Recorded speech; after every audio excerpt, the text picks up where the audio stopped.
Okay, hello mga boss. So, magandang araw sa inyo. Welcome back again na naman sa ating YouTube channel at sa panibagong video tutorial na naman. Okay yun, so bali, kung napapansin nyo dito sa ating diagram, tuturuan ko kayo kung paano mag-install ng Night 3 Plus Pro Music or yung tinatawag na pop-up doll ngayon, which is trending na trending siya ngayon. No?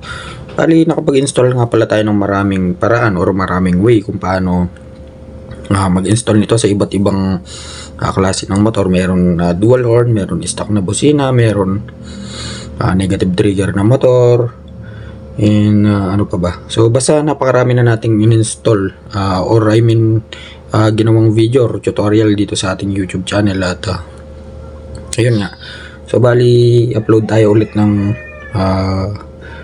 Night 3 Plus Pro Music tutorial. And meron kakaiba dito, no? Kasi yung mga nauna, mga boss, nauuna yung relay sa ating Night 3 Plus Pro Music, which is naobserbahan ko na madalas masira, especially kapag loud horn yung gamit, no? Yung snail type. And bali pinagpalit lang natin sila ng pwesto, no? And so bali umpisa na natin para maintindihan nyo.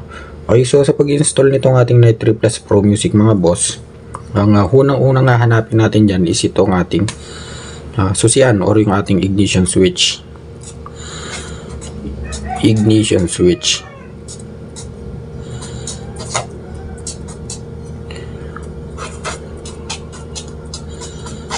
Yan. So napapansulat natin.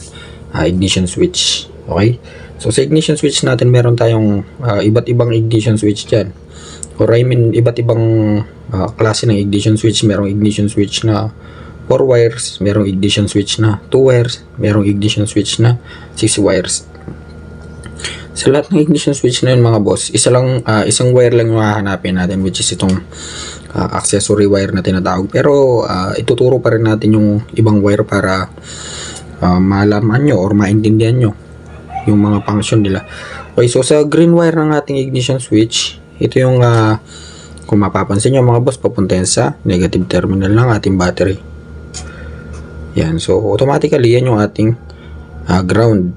Yan, yung green wire sa ating ignition switch na 4 wires.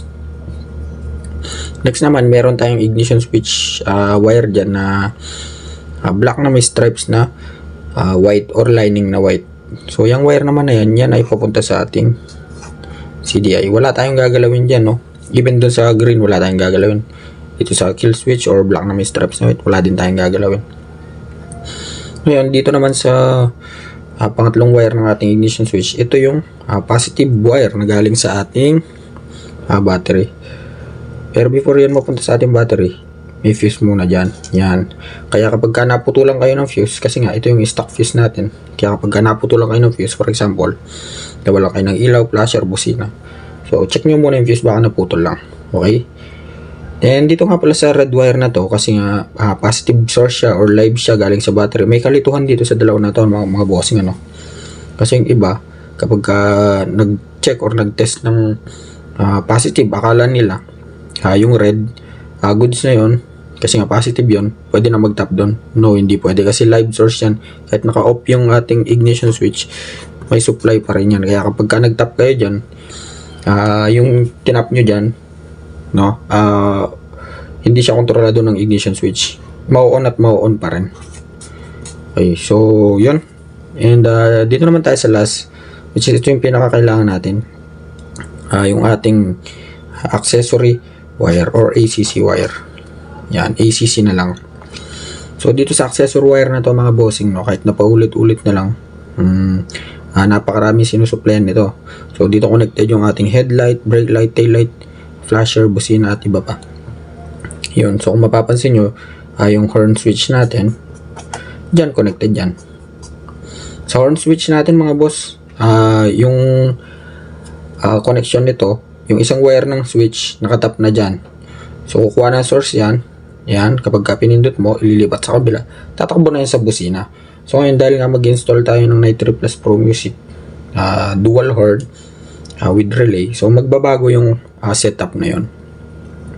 Bali yung isang wire na yun, tatakbo lang yun sa busina. Imagine natin, wala yung Night 3 Plus Pro natin, wala yung relay natin. At isa lang yung busina natin. So bali ito, dito lang to tatakbo. Ayan. Sa may positive ng busina. Kasi meron na tayong ground dun eh. Okay, so dahil nga mag-install tayo ng Night 3 Plus Pro Music natin, dito muna tayo sa Night 3 Plus Pro Music. Sa Night 3 Plus Pro Music mga boss, merong 4 na wire yan. May yellow, may brown, may blue, at saka may red. So yung red, yan yung positive source ng ating module or yung box. So dyan papasok yung positive. Siyempre para matrigger yan or para gumana yan, kailangan din yan ng negative, which is itong yellow. Again, yung red positive, yung yellow negative.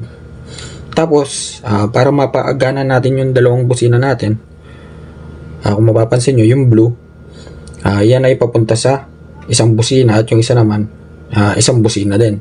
Siyempre, yung busina natin, meron na siyang sariling ground. Ayun. So, ganun lang kasimple mga bossing. So, yung kinat natin na wire or yung disconnect natin na wire sa stock horn, idinugtong natin dito sa red wire. Yun. So, syempre, pagka pinindot mo, mapapasok na ng positive yung ating Night 3 Plus Pro. Syempre, yung ground natin, huwag natin kalimutan, tinap natin yan dito. Sa chassis or sa battery, po pwede yan. Po pwede rin yan doon. Ngayon, kapag nag-mode ka, may mga modes nga pala ito mga bossing. Mode 1, mode 2, mode 3, mode 4, at iba pa. Napakarami pang mode. So, kapag pinindot mo yung mode, at pinindot mo to or hinold mo, so, doon mo na malalaman kung anong mode ba yung napindot mo. So, syempre, yung output lalabas niya sa dalawang wire natin, sa blue at saka sa brown. And, pwede nga palang isang wire lang yung gamitin natin dyan mga bossing. Pwedeng yung blue lang, or pwede rin yung brown lang. So, dito sa diagram natin, blue lang yung ginamit natin. Ayan. At hindi na natin ginamit yung brown. So, pwede naman yan. Tabi natin. So, kung mapapansin nyo, yung blue, yan, dinugtong natin yan sa relay. Okay, so dito naman tayo sa relay. Sa relay natin mga boss, meron tayong numberings dyan. 4 pin yung gamit natin. Meron tayong number 30. Meron tayong number 86. Meron tayong number 85. At 87. So, automatically mga bossing, hanapin nyo agad yung number 30. Dugtungan nyo ng wire. I-tap nyo agad sa positive terminal ng battery. Pero bago yon, lagyan nyo muna ng fuse. 10 amps. Yan, 10 amperes. For safety purposes, kasi nga, nag-add tayo ng circuit. Okay, so yung 30 na yun, kinonect natin sa positive. Pati trigger na ngayon yung fuse natin, yung relay natin mga boss, Sorry, may supply na siya, pero hindi pa siya matitrigger. So, ang trigger natin is yung 86 at saka yung 85. So, sa 86 at 85, dyan papasok yung positive at negative.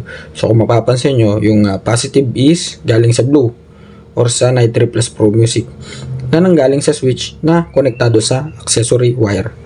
And yung negative naman, mapapansin nyo, connected na yun sa ating body ground or sa chassis. So, kapag nakakita nga pala kayo ng ganitong symbol mga bossing, so, ibig sabihin yan yung ating ground.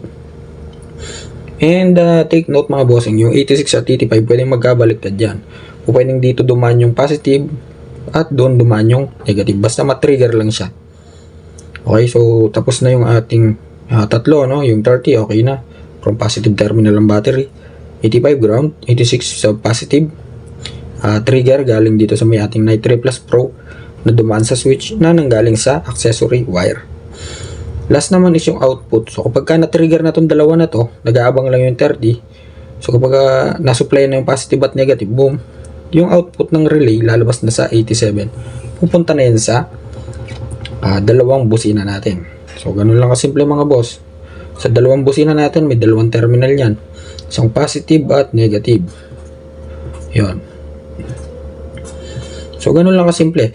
Yung setup kasi natin mga bossing dati, itong switch na galing sa stock horn, direkta na dito sa ating yan, 86. Tapos yung output nitong 87, dito natin kinonect sa common ng Night 3 Plus Pro. Kaya yung dalawang busina natin, pwede natin ma-tap dito sa may tigisa, yung blue at saka sa brown.